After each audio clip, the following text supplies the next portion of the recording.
I'm here with Authority Zero. I've got Jason, Mike and Brandon with me. Hi guys. Hello, how are you? How you doing? Hello. I remember I actually spoke to you before you came down here, but this was your first trip to Australia and now, well, you've been halfway around Australia, so how are you enjoying it? So far it's been amazing. I mean, it's like we talked about prior, it's just an experience of a lifetime, and it's just taken a long time to get here, and it's just great to be here playing music, and you know, it's fun, you know, the whole festival. It's been a lot of great bands, just getting to hang out, everybody different each night, you know, and just all throughout the day seeing all the bands you've enjoyed and, you know, look forward to seeing. So it's been a lot of fun. Well, you had a few days off this week. What did you guys get up to during your time off? Been out checking out more sites. We ended up finding, like we said, random different band members of different places and going and getting into Chaos and Trouble.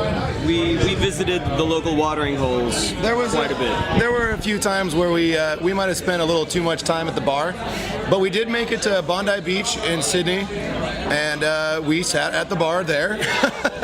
On the beach, though. It was cool. We took a dip in there, rode some waves in, went down there with the Pennywise guys, and we saw a few other familiar faces out there, and it was just beautiful. You know, that's one of the coolest things. We actually, like we said, we left the middle of the city area and got to get out for a little bit, and hoping to do more of that the coming next couple of days. So your only memories of Australia are going to be the bars?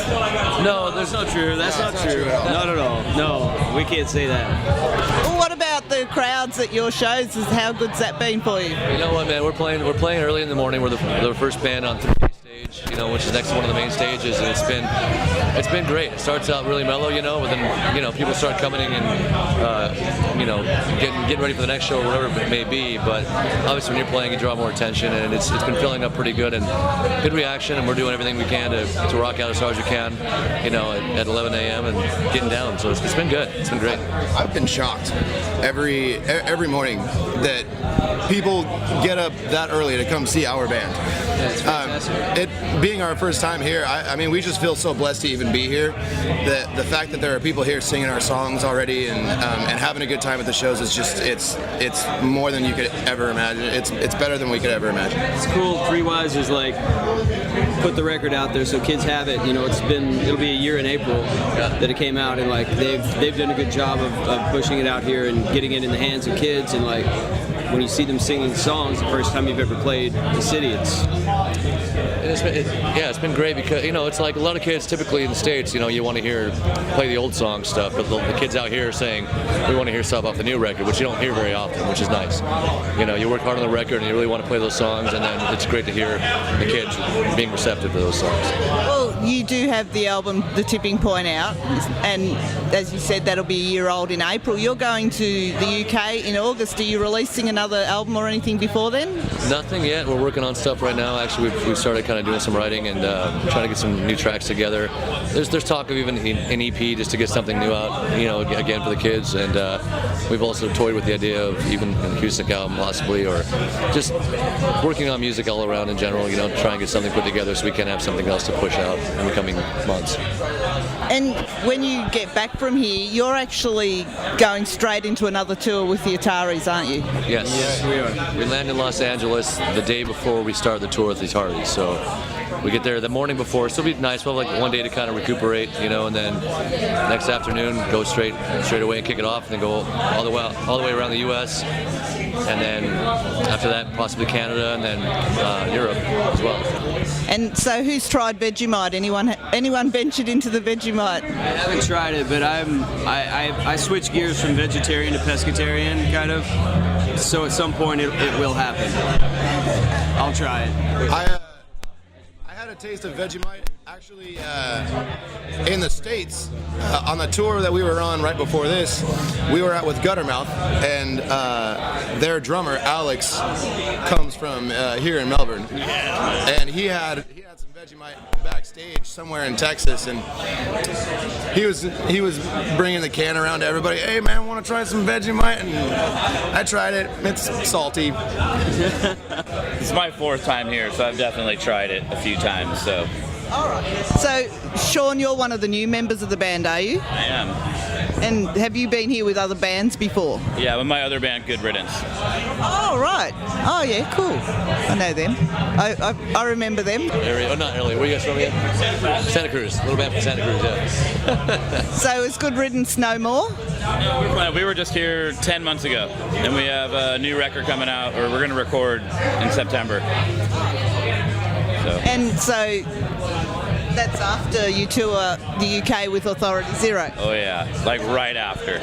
If I remember, we established you've actually been going for 20 years, haven't you? Yes, this summer is 20 years, yeah. So how often do you like to release albums?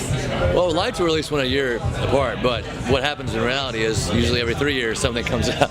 Like I say, 1 year's passed so fast already. At this point, it feels like we just kind of put it together, and you get on the touring cycle, you hammer it out, and you get to work on that, and then you kind of put it in the back of your head, you're like, oh, we just put some songs together. You're still working on songs, but at the same time, you're not feeling the pressure to put something really solid together and put it out. So it ends up being about 2 years to 3 years. Hopefully this time, I'm really hoping that we get something put out by summer of next year at the latest. Are you slipping any of your new songs into the Soundwave sets?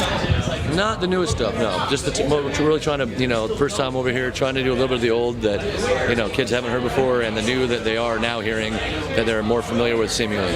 So we're really trying to focus on playing those. We have 30 minutes, so we're trying to just get as much in as we can, I mean, 30 minutes goes by so fast up there that, by the time our set's over, we're just feeling like, literally 30 minutes has probably gone by since I started speaking to you.